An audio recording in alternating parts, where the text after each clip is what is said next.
राधे राधे भक्तों, आज मैं आपको फाल्गुन कृष्ण एकादशी की व्रत कथा सुनाने जा रही हूँ।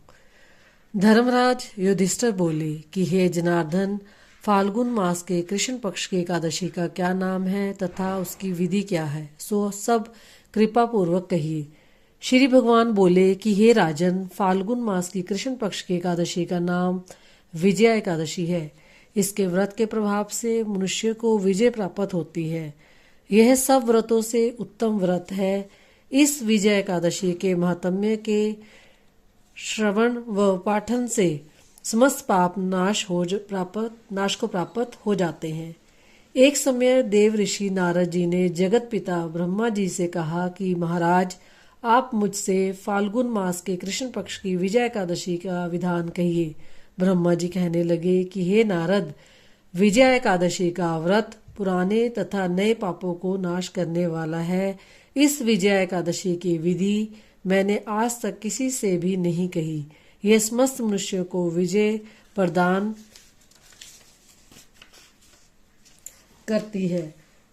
त्रेता युग में मर्यादा पुरुषोत्तम श्री रामचंद्र जी को जब 14 वर्ष का वनवास हो गया, तब वह श्री लक्ष्मण तथा सीता जी के सहित पंचवटी में निवास करने लगे। वहां पर दुष्ट रावण ने जब सीता जी का हरण किया, तब इस समाचार से श्री रामचंद्र जी तथा लक्ष्मण अत्यंत व्याकुल हुए और सीता जी की खोज में चल दिए।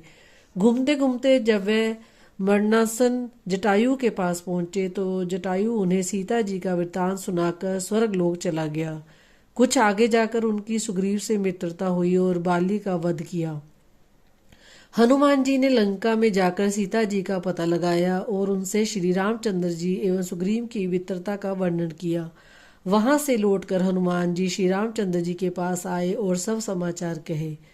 श्री रामचंद्र जी ने वानर सेना सहित सुग्रीव की सम्मति से लंका को प्रस्थान किया। जब श्री रामचंद्र जी समुद्र से किनारे पहुंचे, तब उन्होंने मगरमच्छ आदि से युक्त उस अगाध समुद्र को देखकर लक्ष्मण जी से कहा कि इस समुद्र को हम किस प्रकार से पार कर सकेंगे। श्री लक्ष्मण जी कहने लगे कि हे पुराण पुरुषोत्तम, आप आदि पुरुष हैं, सब कुछ जानते हैं। यहाँ से आधा योजन दूर पर कुमारी द्वीप में वक्दा लभ्य नाम के मुनि रहते हैं। उन्होंने अनेकों ब्रह्मा देखे हैं। आप उनके पास जाकर इसका उपाय पूछिए। लक्ष्मण जी के इस प्रकार के वचन सुनकर श्री रामचंद्र जी वक्दालभ्य ऋषि के पास गए और उनको प्रणाम करके बैठ गए। मुनि ने भी उनको मनुष्य रूप धारण किए हुए पुराण पुरुषोत्तम समझकर उनसे पूछा कि हे राम, आपका आना कैसे हुआ। रामचंद्र जी कहने लगे कि हे ऋषि, मैं अपनी सेना सहित यहाँ आया हूँ और राक्षसों को जीतने के लिए लंका जा रहा हूँ। आप कृपा करके समुद्र पार करने का कोई उपाय बताइए। मैं इसी कारण आपके पास आया हूँ। वक्दालभ्य ऋषि बोले कि हे राम, फाल्गुन मास की कृष्ण पक्ष एकादशी का उत्तम व्रत करने से निश्चय ही आपकी विजय होगी। साथ ही आप समुद्र भी अवश्य पार कर लेंगे। इस व्रत की विधि यह है कि दशमी के दिन स्वर्ण, चांदी, तांबा या मिट्टी का एक घड़ा बनावे। उस घड़े को जल से भरकर तथा 5 पल्लव रख वेदिका पर स्थापित करें। उस घड़े के नीचे सतनाजा और ऊपर जौ रखें। उस पर श्री नारायण भगवान की स्वर्ण की मूर्ति स्थापित करें। एकादशी के दिन स्नान आदि से निवृत्त होकर धूप, दीप, नैवेद्य, नारियल आदि से भगवान की पूजा करें।